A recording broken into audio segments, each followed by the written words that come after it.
Rock of ages, cleft for me, let me hide myself in thee.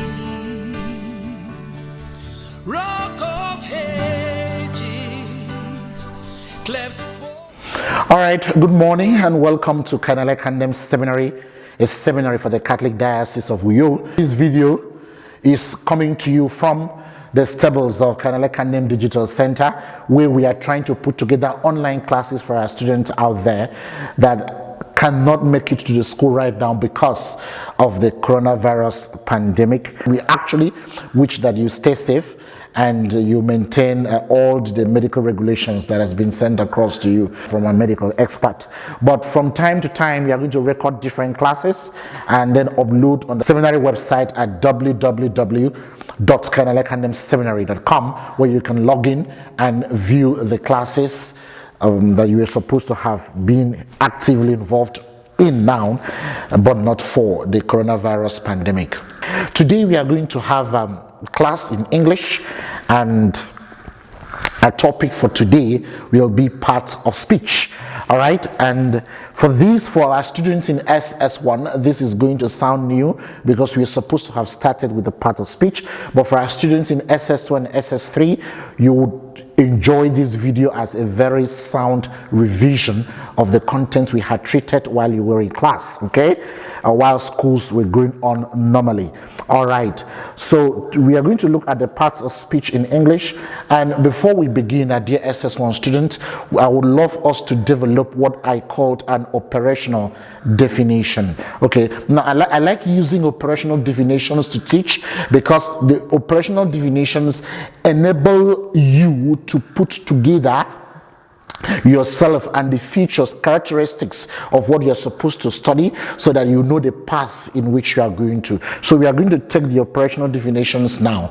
All right, when we talk of parts of speech, what do we actually mean?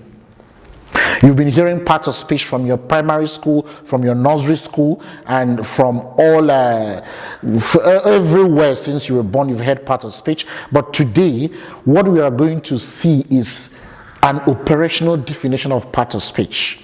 What do we mean when we say part of speech? In your nursery schools, it will be repeated. When once the teacher says part of speech, it goes ahead to list the part of speech in the language. But today we are going to try something very different. Now, when we talk of part of speech in English, we are referring to the means, the scientific process of classifying words. The scientific process of classifying words according to the functions in which they perform in English. Now, what we mean by functions, we are referring to the syntactic functions in which they perform. So, for instance, now, a word such as boy, okay, boy, check a word like boy in the first instance. What type of function does it perform in English? It gives a name. It gives a name. Take a word like kill. What type of function does it perform in English? It spells action, all right? It spells action, okay? So because of the different functions in which they perform, we group these words together and we give them a name. That is what we call by parts of speech. So this performs the function of the function of naming. Names, it offers names, so we group it under what we call nouns. This one spells action, all right? We are going to talk more on that. We group them into verbs, all right? We have the one like adjectives that specifies or specializes in giving attributes of a person, and there's a person's attributes, we call them adjectives. Others specialize in modifying verbs, we call them adverbs. So depending on the syntactic functions that these words perform, we group them and then we give them a name. The process of grouping these words according to the grammatical and syntactic functions they perform, that process is called parts of speech. Okay, all right. We have 8 parts of speech. Of the scholars have come to argue differently. Some say no, it's 8 plus 1 determinants and so on and so forth. But we are going to list all the available parts of speech in English, and then we pick one, and then to talk about it, to express, to explain, and enable you understand what we are talking about. All right. Now, when we talk of what you have to have at the back of your mind is that when we talk of English language, or we teach English language in secondary school system, is to enable students to be able to communicate in English. Communicating in English being able to write in English, and also being able to speak in English. That is the objective of the class. But for today's class, the objective of our class will be for students to be able to, 1, identify nouns in English, and 2, be able to use nouns in English communications. You will not be able to do those 2 things if you do not know what nouns are in English. And as we begin, we pick first one nouns. When you're done with nouns, subsequent classes, we pick verbs, we pick adjectives, we pick adverbs, and the rest of them. All right. Now, let's start by listing all the parts of speech so that we note. I like listing them. I like listing them so that if you forget, or even the process of teaching in the class, I omit one, you can now tell me, oh, you've forgotten to talk about adjectives or adverbs. So you pick your notes and write down the parts of speech like this in English. All right. So the parts of speech we have in English, we have in a minute. Let me get to different. I love using different colors of board markers. We have them. This class is actually going on in the Cardinal Ekandem Seminary English Laboratory. So we have all the facilities. I will show that to you later. All right. So the parts of speech in English, 1, we have the nouns that we are going to look at today. We have the verbs in English. 3, we have the adjectives. Okay. 4, we have the adverbs. All right. 5, we have the items of the closed system elements, which are the prepositions. Okay. All right. Let's shift towards this side of the class, or this side of the board. Sorry. Prepositions. We have number 6. We have conjunctions. Okay, we have conjunctions. And 7, we have pronouns. All right, pronouns. And then 8, which the one haven't I mentioned there? We have nouns, verbs, adjective, adverbs, and we have okay, I mentioned preposition. We've mentioned conjunctions, we've mentioned pronouns, we've mentioned adjective, adverbs, we have determinants. All right, determinants. But in today's class, we are going to pick one, which is a noun. Okay, so we clean this off to the one we are going to treat in today's class, and this is noun. And the aim of this class, my students should be able to, 1, identify a noun. Be able to, when you see a noun, you pick. I don't pick an adjective and call an adjective a noun. And number 2, my students should be able to use nouns in English. Okay, you should be able to know how to use a noun. For instance, let me understand what I mean by use a noun in English. For instance, we have 2 words like importance, right? We have another word like, take this one, like we have another word like important. All right? So at the end of this class, my students should be able to know which of the 2 of them are nouns and way to know them. You'll find someone say something, use this way it was supposed to use this, all right? Or use this one way he or she was supposed to use this one. Those are the problems that we are going to solve at the end of this class. All right.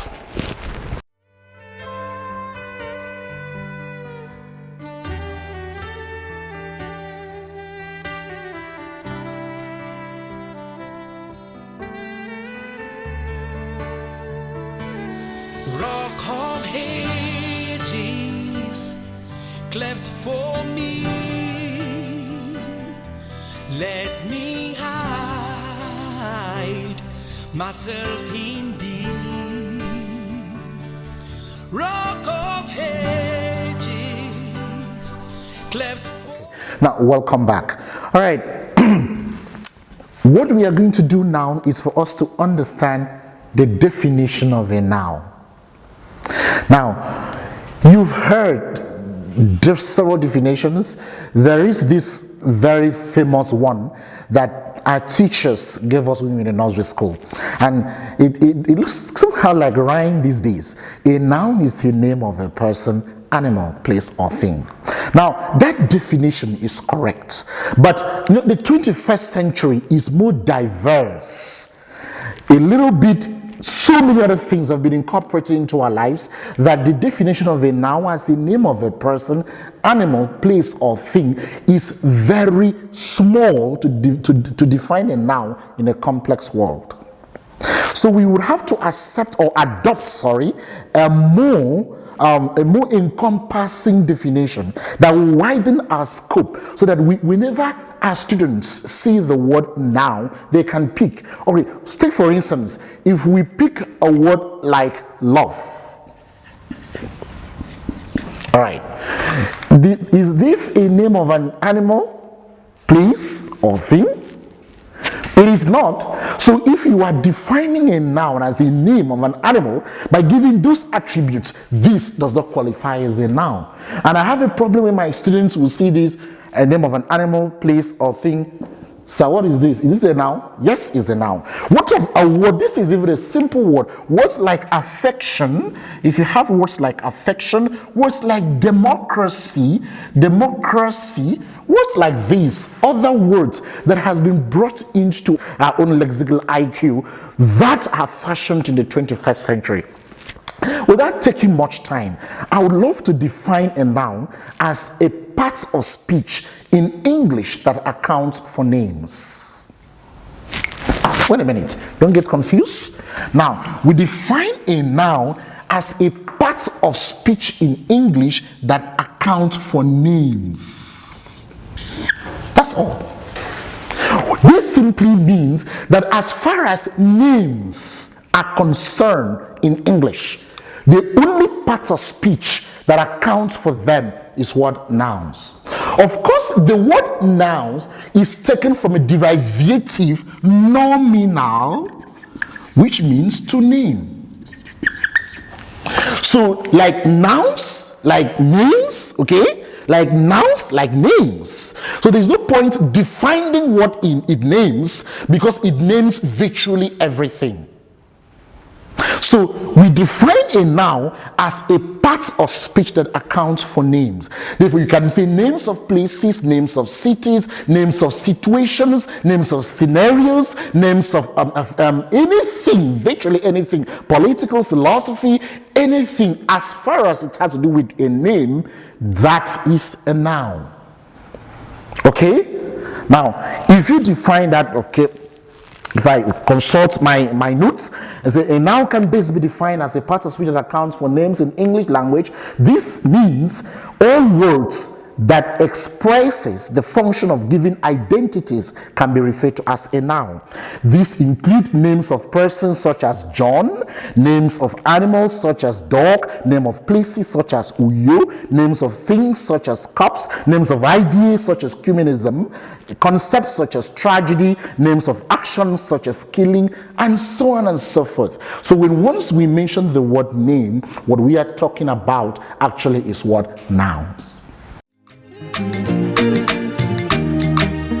First let me say to you, I cannot wait to see you. You are the treasure I've been waiting for. Do you know how much I really need you? I dey pray for the day when I can finally kiss you. You know say every day I dey pray for you. Oh, in my heart today's a permanent place for you. That's why my heart is a beat like do. All right. Now, the problem so much that we have among our students of English is not the problem of defining a noun, of obviously I haven't gotten to any exams, written one before, external and internal, where we'll be asked to define, external exam, sorry, WAEC, maybe on NECO or GCE or some of these external exams that we write, that they ask students to define a noun. So the problems our students have is actually how to identify nouns and use them in their composition, so that when they're communicating, they mix it up. Calling verbs noun and calling noun verbs and so on and so forth. The common problems that we have among our students, is take one like say walking, all right? Walking is a good exercise, right? If you pick walking is a good exercise, and students have a problem of looking at this, underlining this, and calling it verbs. This tragedy of underlining walking in a sentence such as this and calling this a verb, calling this a verb, comes from a student not knowing or not being able to identify nouns, or working only by the definitions. And this has created a whole lot of problems in our system. So what we are going to do in the next session of the class is to be able to identify nouns. How can we identify nouns in English? And there are 3 ways we can basically identify nouns, and students are supposed to use these 3 ways where they are found wanting, right? When you are faced with a situation when you can't identify a noun, you fall back to these 3 formulas. The first one is identify a noun by definition, all right? What we call definitional approach. This approach enables students to identify nouns in English by definition. That is, you define a noun. What is a noun? A noun is a part of speech that accounts for names, all right? And then you look for names and pick up a noun. For me, this approach is very inadequate. It doesn't make sense. It doesn't make sense at all, because there will be a whole lot of confusion in the system if you want to identify nouns in English just by definition, all right? Now, for me to overcome this problem, I developed another way, which I called the second approach, which I called the determiner experimentational approach. I call it the determiner experimentational approach. This, for me, is one of the most accurate way, at least by 70%, of identifying nouns in English. All right? Okay, now, what do I mean by determiner experimentation approach? It comes from the simple truth that nouns in English do not go alone. They are determined. Do you sound confused? No. I'm going to break that down. What I'm saying actually is that nouns, okay, do not go alone in English sentence except they pick a determiner. And what is a determiner is either we have this A or THE or AN. Any of this, there go with a noun. So the determiner experimentation approach states that before you identify a noun in English, look, if that word is preceded by a determiner, it means that word is a noun. Because in English language, all right, these 3 or determiners in English don't determine verbs. They determine only nouns, as we are going to see in a subsequent demonstration. But let's understand the principle that these determinants work first. And for us to see how this works, the class is actually going on in the English lab of Cardinal Ekandem Seminary. I'm going to pan the camera to our own instructional materials that we have in our walls, so that you see the list of determinants in English and explain that. Then we cross over to look at determiner approach as it affects identification of nouns. Let's pan our cameras to see some of the instructional materials that we have around at Cardinal Ekandem Seminary Language Lab. All right, I would love the camera to go down, and we see the board we have here, types of determinants. Okay, now the one I had listed up there at the board were the ones we call the articles. All right, the articles are types of determinants. The first one we have the articles and there. Okay, and then we have other determinants like the numerals. Okay, the numerals are number determinants. So 1, 2, 3, 4 list of numbers we have, and then we have another one we call the possessive determinants, like mine, is, his, its, theirs, your, her, our, who. We have the ordinals. We have the first, second, next, last, and we have the demonstratives as types of determinants. We have these, that, those. Okay, we have the quantifiers like many, name, much, many, few, very, and a lot or less. Now, why do we call these determinants? We call these determinants because their primary work is to determine. Okay, that's the primary work. And I had said that verbs don't follow them. There are only nouns that follow them. All right, so if we take the first one, the camera pans over to that side. We have the articles, the first one, and is a like this. So you have something like a boy, and helicopter, the book. Okay, we have 1 pen, 2 pens, 3 pens.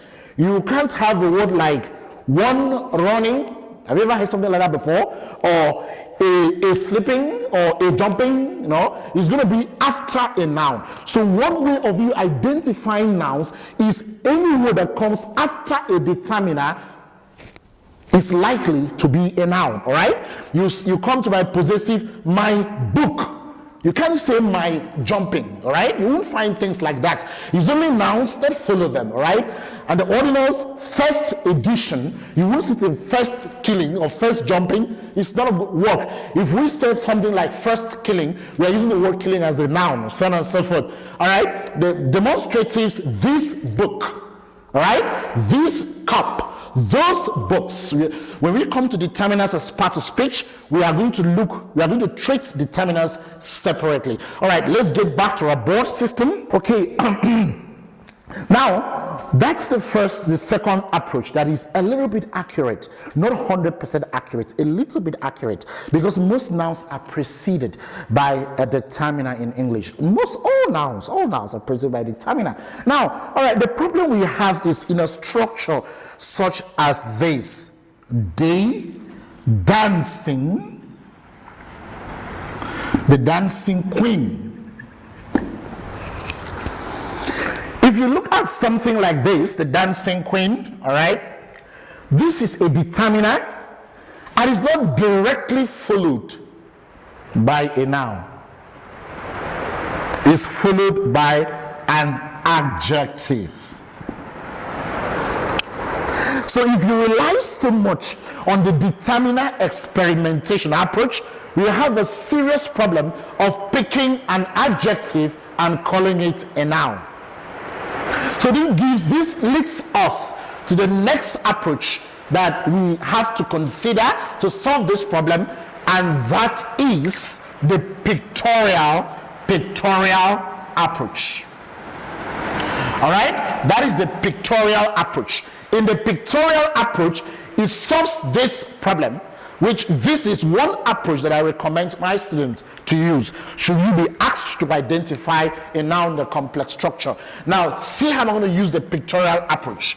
You have a word like a sentence structure like this: the big black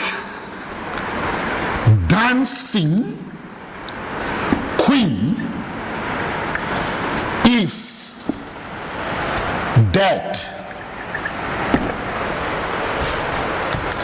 The big black dancing queen is dead. All right? Okay. Now, you see the structure, and this is a determiner, and this is not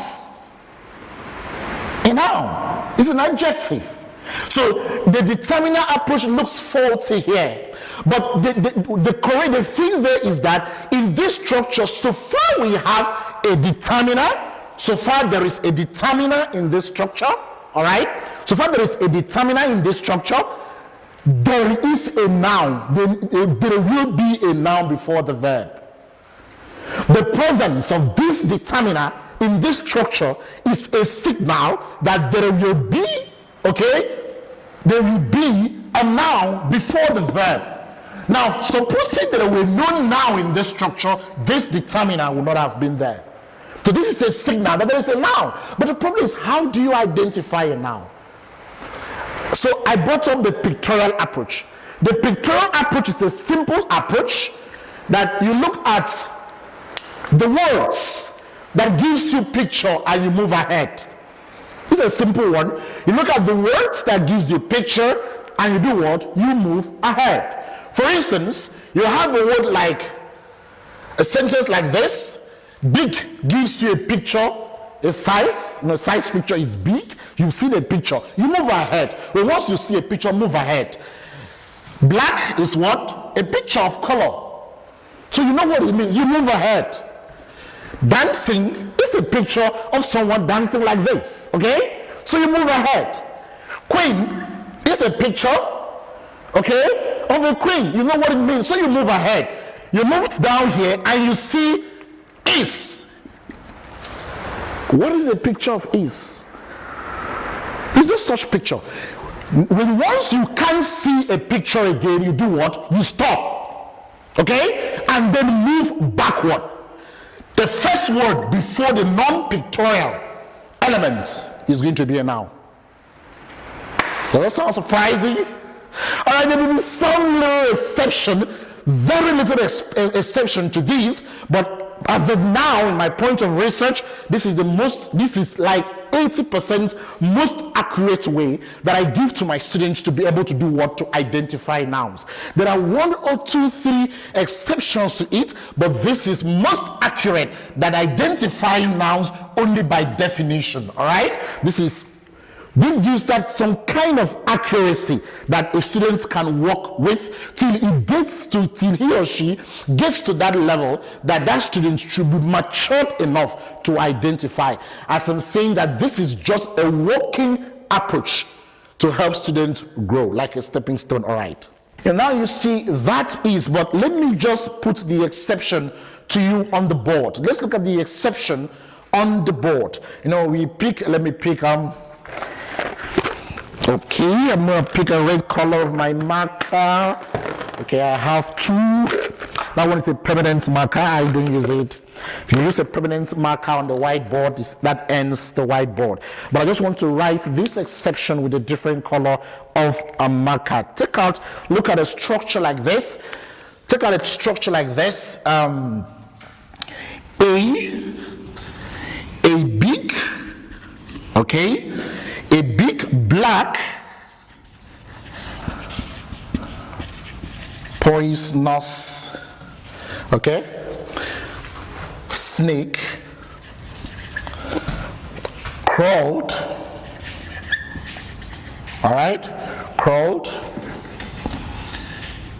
into the house. Now looking at this, let's use a pictorial approach to see where it fails. And I'm going to give you another secret. This is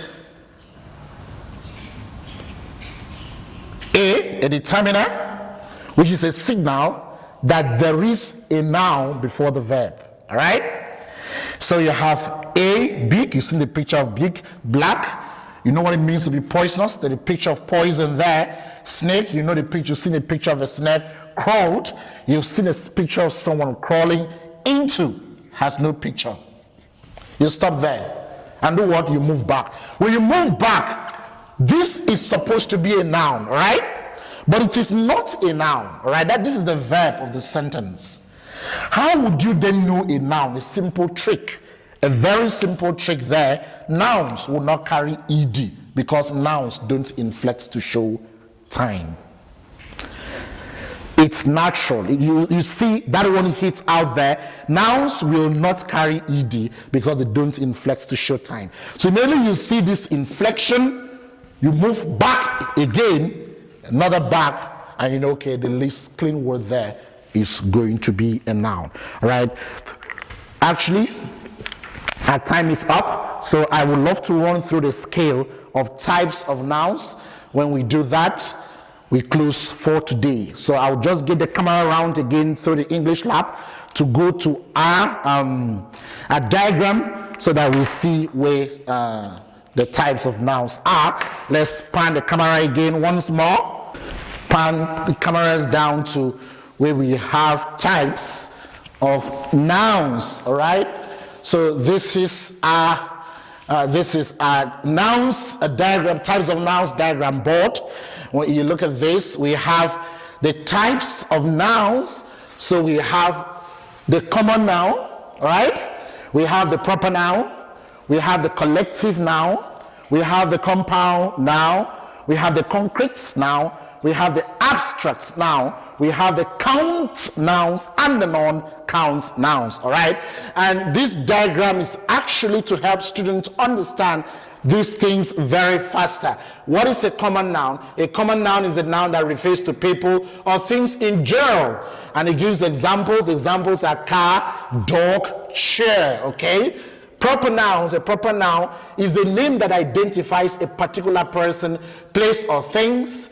In written English, proper nouns begin with a capital letter, like names like Richard, names like places like London, name of a date like January, right? We have collective nouns refer to groups of people or things. We have groups of people, things, theme, choir, a group of people that sing, all right? And then we have army, a group of soldiers. We have compound nouns, the nouns that refer to two or more.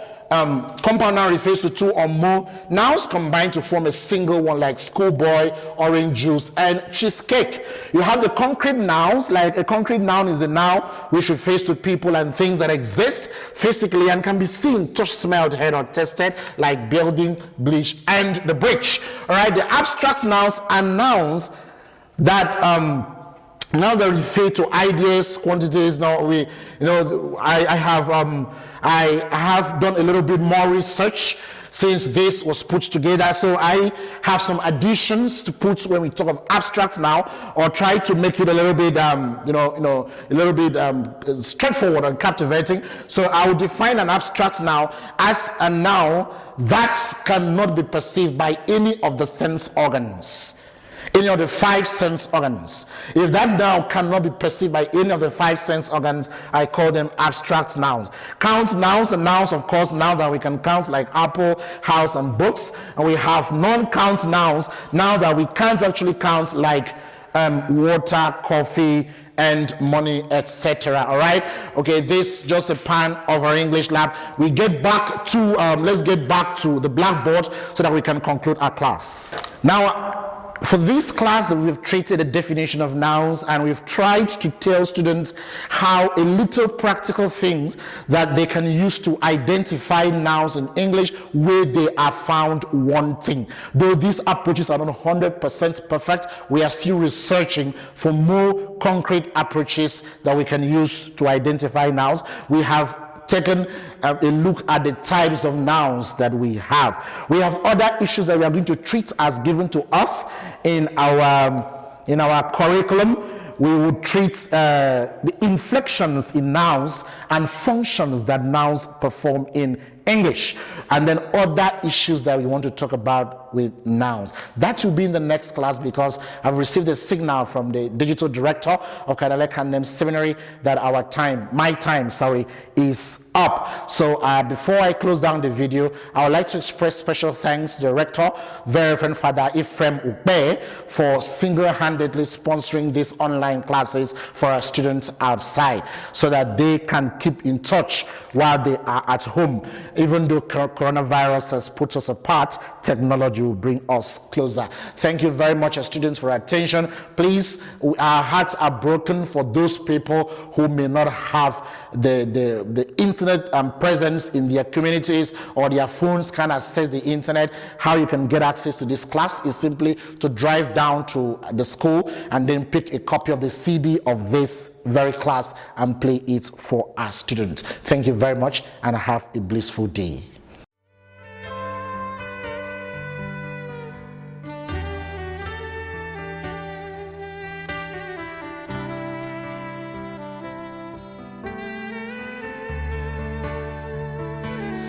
Rock of ages, cleft for me, let me hide myself in thee. Rock of ages, cleft for me, let me hide myself in thee. You are my shield.